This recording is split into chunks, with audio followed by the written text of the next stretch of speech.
Have you ever wondered how it all began?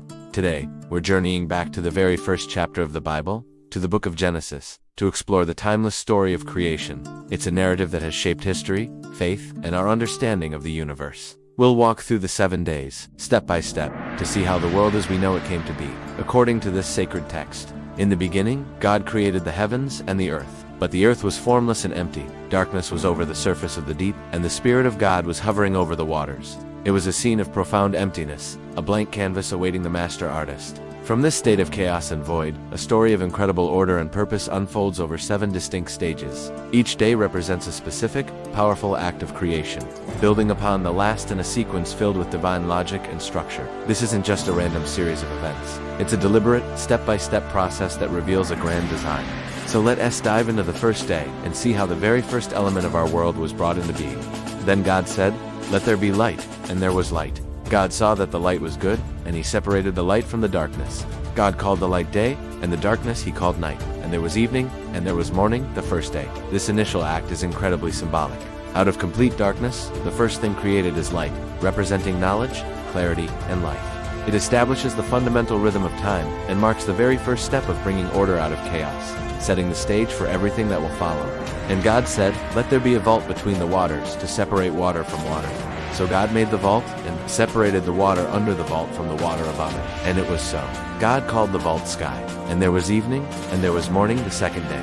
Here, the world is given its atmosphere. This firmament, or sky, creates a boundary, a space that divides the waters above from the waters below. It's the formation of our atmosphere, carving out the very air we breathe and the blue expanse we see above us, establishing the physical dimensions of our world. And God said, "Let the water under the sky be gathered to one place, and let dry ground appear." And it was so. God called the dry ground land, and the gathered waters he called seas. And God saw that it was good. This is a monumental moment, where the geography of our planet takes shape. The formless waters are commanded to retreat, revealing the solid ground that will become continents and islands. The structure of our world, with its vast oceans and sprawling landmasses, is now established.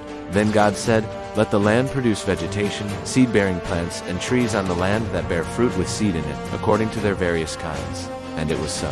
The land produced vegetation, plants bearing seed according to their kinds, and trees bearing fruit with seed in it according to their kinds. And God saw that it was good. And there was evening, and there was morning the third day. Life begins to flourish. The earth is not just rock and water anymore. It's now covered in green. This isn't just about plants. It's about the principle of life itself, with each plant designed to reproduce and continue its kind, creating a self-sustaining living world.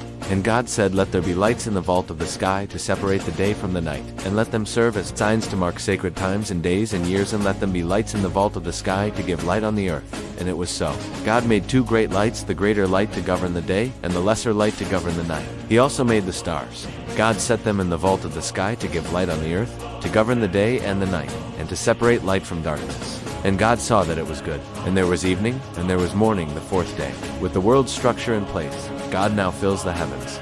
The sun, moon, and stars aren't just for light. They are celestial timekeepers, establishing seasons, cycles, and the very rhythm of our lives. And God said, "Let the water teem with living creatures, and let birds fly above the earth across the vault of the sky." So God created the great creatures of the sea, and every living thing with which the water teems and that moves about in it, according to their kinds. And God saw that it was good.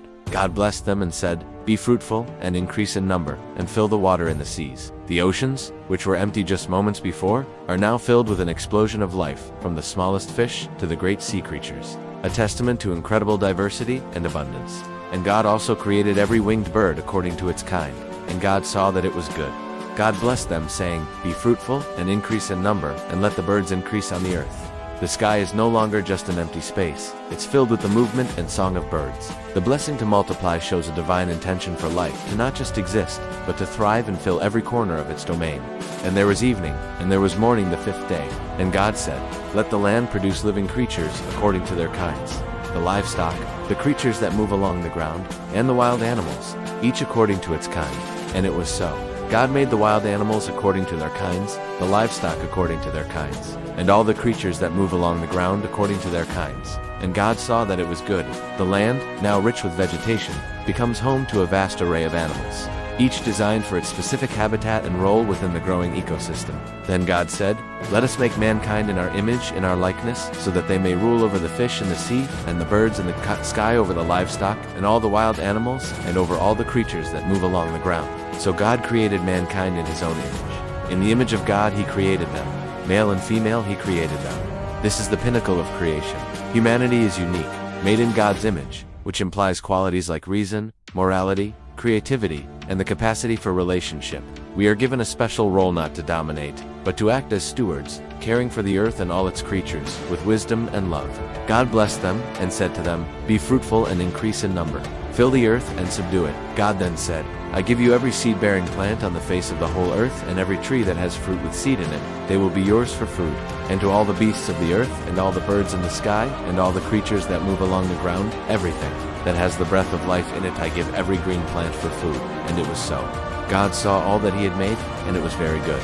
And there was evening, and there was morning the sixth day. Here we see a vision of perfect harmony, where everything has its provision and its place, living in balance. By the seventh day, God had finished the work he had been doing. So on the seventh day, he rested from all his work. Then God blessed the seventh day and made it holy, because on it he rested from all the work of creating that he had done.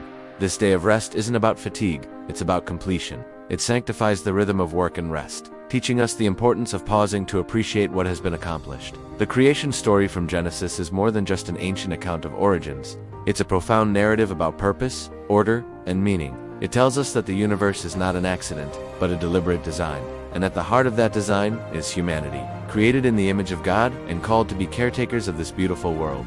It's a story that invites us to see the divine fingerprint in every sunrise, every ocean wave, and every living creature. If you found this journey through the story of creation meaningful, make sure to subscribe to our channel. We'll be exploring more biblical stories, teachings, and their powerful messages in our upcoming videos. Thanks for watching.